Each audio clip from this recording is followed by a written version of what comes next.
everyone, welcome back to the Mama Elephant 9th anniversary release. This is Rena. Thank you all so much for stopping by. Remember to leave a comment on these release videos for a chance to enter a drawing to win a prize from Mama Elephant. The release will be available on September 15th. Make sure to also stop by the Mama Elephant socials all month for project inspiration from the design team, friends, and guest designers. Okay, let's take a look at Little Girl Gnome Agenda. Little Girl Gnome Agenda is here. This should look familiar. There is also a corresponding set that was previously released, Little Gnome Agenda, and those were the male gnomes, and these are the female gnomes. I love these super sweet images, and my favorite image is the first one. I love this little gnome. She is busy. She has ornaments all over the place. She is ready for Christmas. I love her.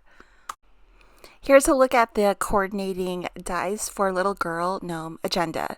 So these are the colors we're going to be using. I still play Animal Crossing. I'm so crazy, but it's an island designer game, and people typically use themes to design their island. And one of the more popular themes is cottagecore. So I'm totally into this whole cottagecore aesthetic, and it is just like earthy tones. And so I tried to select a bunch of like earth tones to use on these images today. And I am totally loving it. So as you know, the way I stamp out the agenda images are, I just take the whole acetate sheet and I washi tape it to my stamp positioner tool. So I can do it all in one go. I'm going to first start off with the skin tones. I thought I would do like a darker skin tone. I usually do E50, E51.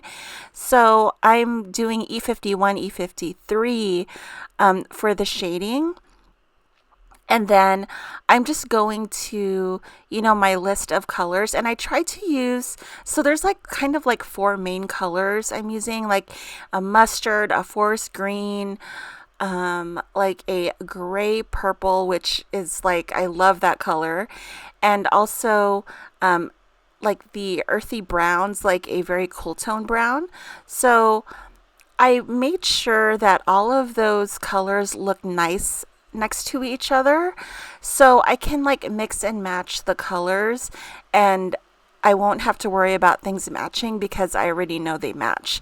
So I'm not doing any red or green on these images, so I'm just using the mustard color for what I would typically color the red, which is, all the little hearts and things, and the holly berries. And then I'm just like not even like planning out. I'm just like choosing images here and there to color in, whatever color I choose. So I'm just doing it to where the hat color is different than the outfit color. One thing that I forget to mention about coloring is I always do a cleanup after I color in all the images. I have the 0 marker, which is the colorless blender. And if you happen to go outside the lines and you didn't want to, you can take that colorless blender and push that ink that you don't want back in. It's not going to erase anything. It's just going to push the ink where you push the nib toward. So I like to do the cleanup like while I'm coloring or like afterwards, just so the images look a little bit neater. So for the hair, I believe I used E49 and E44. I'm just going every other one, the dark color, and then the rest I'm coloring in the lighter color. No blending on the hair because the hair is like really narrow, so it would be really hard to blend that, so I just didn't. I never know what to say when I have this long coloring thing, and I don't want to play music, so I just try to think of things to say about like how like I choose the colors or all that. I mean, like I said, every time like I color a new project, like I always have like a new different set of rules. I like don't do it the same way every time, but I try to just make a set of rules for that just so I don't have a lot of options, because when I have a lot of options, I'll never get anything done. So that's why I'm like, we have 4 colors to choose from, and then that makes it easier for me to color because I know I only have 4 to choose from instead of like all the markers. So the colors I'm using are toward the lighter end of the spectrum. I prefer using lighter colors because they're just a lot more forgiving. And sometimes if you make a mistake, like within reason, you can color over it with a darker color and it works out just fine. So the card we're going to make today, we're going to totally wing it. Normally I have some sort of idea of what I want to do, but I was like more obsessed with coloring these images and I'm just like loving how it came out. I love it. And I didn't really think about, oh, what am I going to make? So I figured we'd wing it today. I know I want to use the biggest mushroom in Mushroom Home, which is coming out for the release. And then also the newest slimline die, the Slim Peeking Presence. I'm just going to use the border part of it. So I know I want to use those 2 things in these images. And we're going to see if it works out. My rationale for not having a plan is that these images are so cute that whatever you make is going to be cute because the images are cute. So we'll see. So after we finished this card, we had a little situation with a coffee cup that splattered on the card. And oh my goodness, I was mortified because I had not photographed it yet. And I'm like, oh no, what do I do? I totally panic, and this is what not to do. Totally panicked, don't know why I grabbed my 0 alcohol marker trying to erase the coffee stain. It was crazy.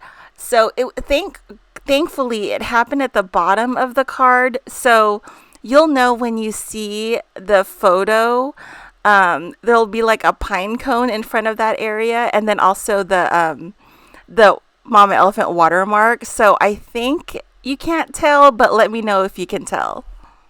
I'm going to add a little bit of highlight to the images, and here is what the images look all cut out. I just like love this part. It's so satisfying to see them all cut out. So this is one of the elements I'm going to use for the card, the Mushroom Home. This is the largest mushroom.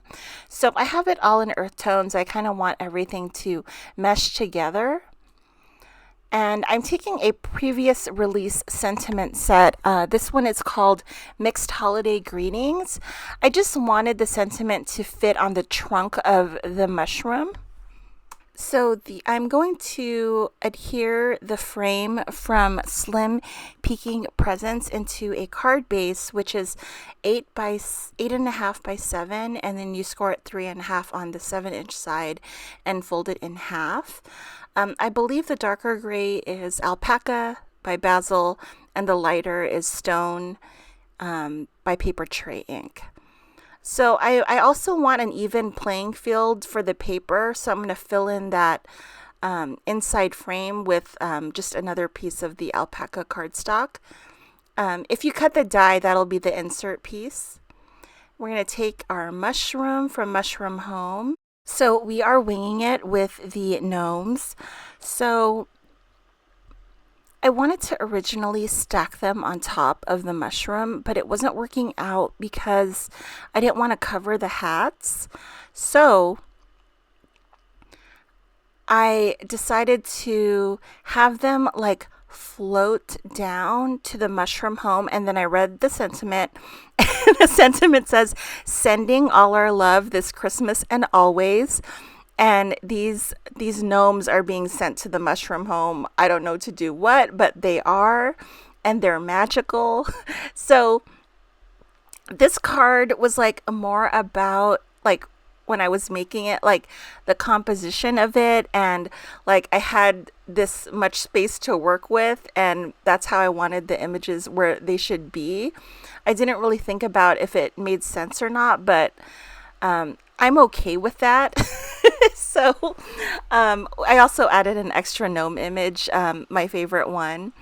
And then I started adding the white gel pen. So I'm just confining the white gel pen to where the gnomes are floating down. And I'm like really loving that look. Like they're just floating down in magical fairy dust.